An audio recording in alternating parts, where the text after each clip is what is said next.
Alright, welcome back to my channel. My name is Iamraveey, Arabia, again, like I said before on my first video. And this is my friend Ashanti, my sister.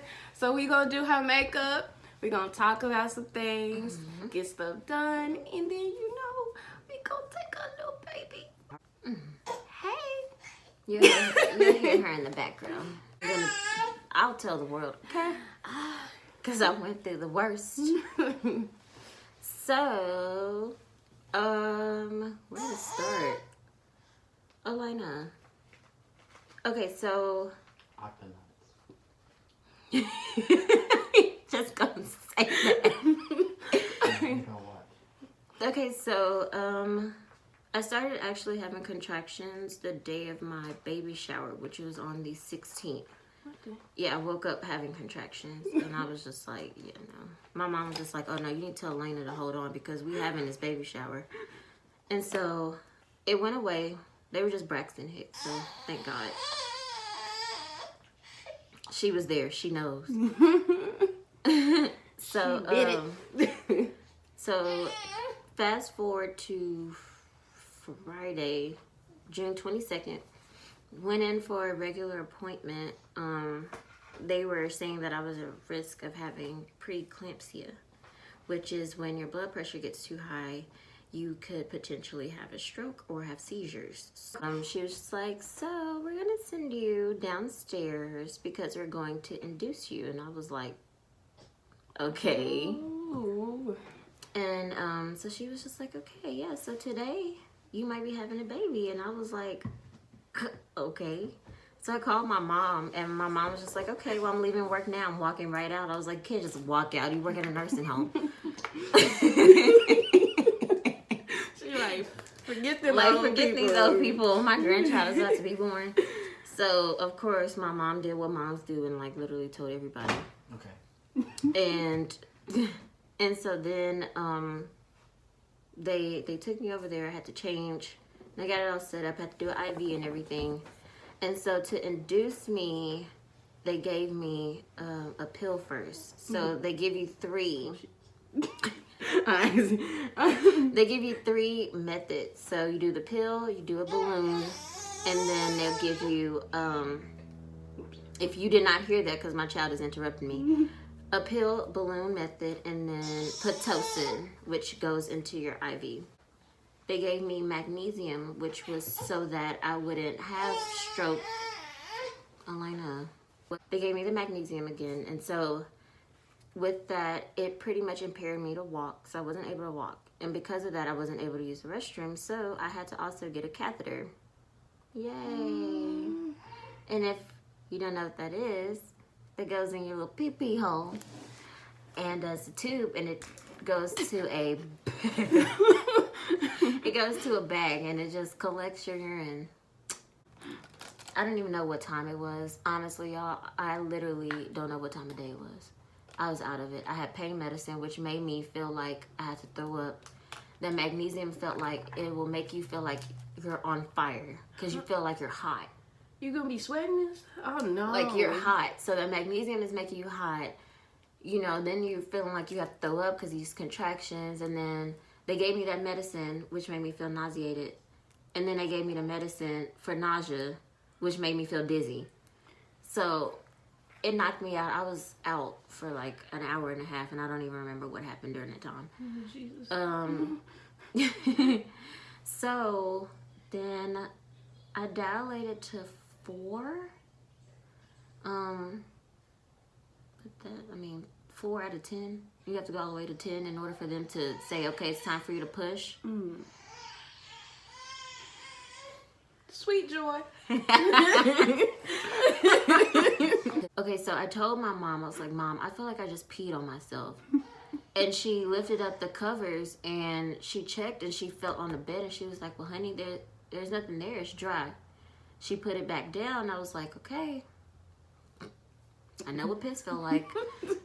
I ended up having to get the epidural. I didn't want it, but I ended up having to get it. And it really wasn't that bad. I thought it was going to be bad. She's fussing because she know. She was there. So yeah, She like, Mama, don't be talking about me. she gave me hell, y'all. She really did. So at the hospital that I was at, they have it to where they give you the epidural and they give you a button. They leave it in your back, but they give you a button to where once it turns green, you can give yourself more of the medicine. You know, just to help with the pain or whatever. And they give you just the right amount so that you won't give yourself too much. So that helped. But at that point, I was dilated too far. And my stomach wasn't necessarily hurting, but I felt the pressure to push because I was dilated that far. So what that feels like, and I'm not trying to be nasty, but I mean, hey, it's like when you're trying to push something out the back, but it's coming from the front and it's just stretched open. So her head was trying to, you know, poke on through. By this time, a whole day had went by, you guys. I was in labor for 32 hours. So, yeah. They were just like, okay, well, we're going to go ahead and take her. And then all of a sudden, they was just like, you know what, we're going to wait an hour.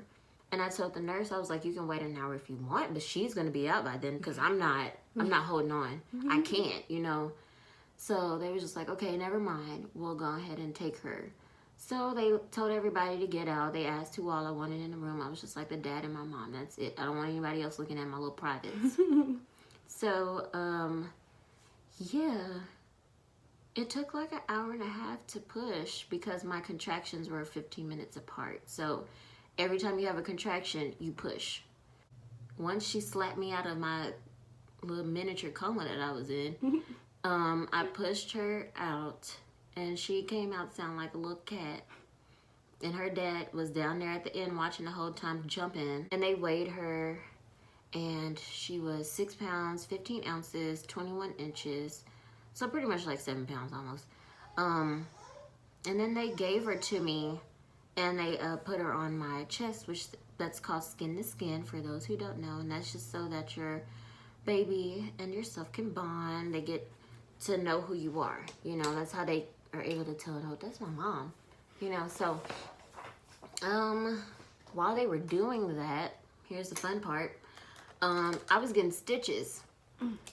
Yeah, I was getting stitches, and then my doctor was also pulling the placenta out because it didn't come out by itself. So it was just like she was reaching and reaching. So she was like this much, like her arm was like this much. Like, all you can eat is ice. That's it. And then her dad had Skittles, and I remember begging him if I can just suck on the Skittles so I can taste it. And and the nurse was just like, no, you can't do it. I was like, lady, I'm hungry. Yeah, like, can I just taste it? Let me just taste what a Skittle tastes like, because I feel like I hadn't ate for years. So, yeah, that was that. Oh, I had to learn how to walk again. Eventually they took that stupid catheter out, because once I pushed her out, they put that catheter right back in me. What? Yeah. I stayed in the hospital after I had her for like 3 days so they could monitor my blood pressure. They had discharge papers for her after a day because she was fine, but it was me. They had to. Right. So I had to learn how to walk again. And fast forward, it was time for me to be able to leave. And while you're in there, you know, they ask you to do all the paperwork. So then when it was time for me to leave, my nurse came. I don't even think she was a nurse. I think these are just people that work there. They'll just help you discharge. I don't know what it is. But I literally sat down in a wheelchair because they wouldn't let me walk out. And she said, okay, I'm about to take you. Get your baby. And I sat down. I literally felt like something fell on the floor. Like something. Or I don't know. It just felt gross. And so I had to just go to the restroom really fast. And as soon as I let my pants down to use the restroom, like a blood clot the size of like my fist fell out on the floor. Oh my gosh. No, no. But yeah, and then afterwards you bleed like for a month. Because your body has to play catch up pretty much. Just advise, like, be healthy, eat healthy, exercise, walk as much as you can your whole entire pregnancy. Because, I mean, fun fact, African American women have a higher mortality rate with pregnancies. Elena didn't like healthy things. All she wanted was sweet stuff. So fruit, cereal, candy, all of that. That's all she wanted.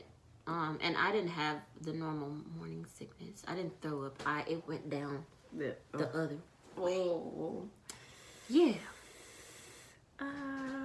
But then that ended, like, once my second trimester came, that was all gone. So I was okay. But the only thing was, I went from weighing 145 to weighing 200. My body was tired. All I wanted to do was really rest because she was waking up every 2 hours trying to eat. So this is me the week before. Where is the thing at? Okay.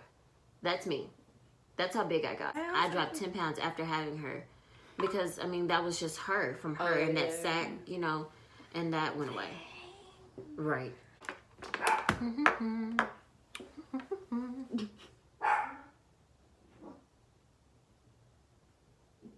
Chris say I'm playing.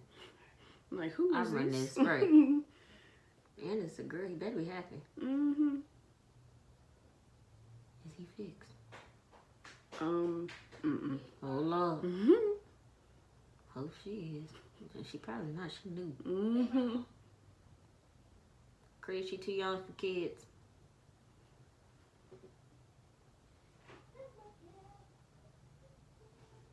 You a little bad, but be nice.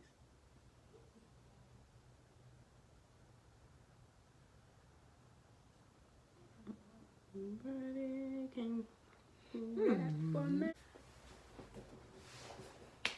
Is that hot? I love highlighter. So there you go. We had a talk about everything. Birth. You know, I'm gonna put a picture of Elena, cause I know she's asleep right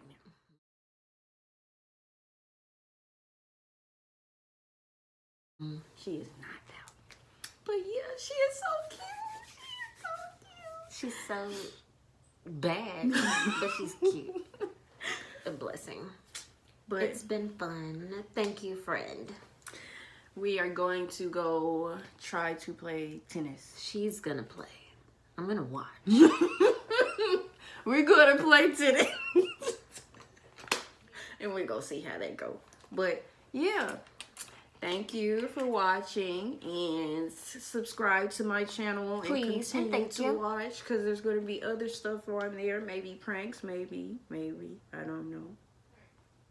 We gonna see y'all later. Bye.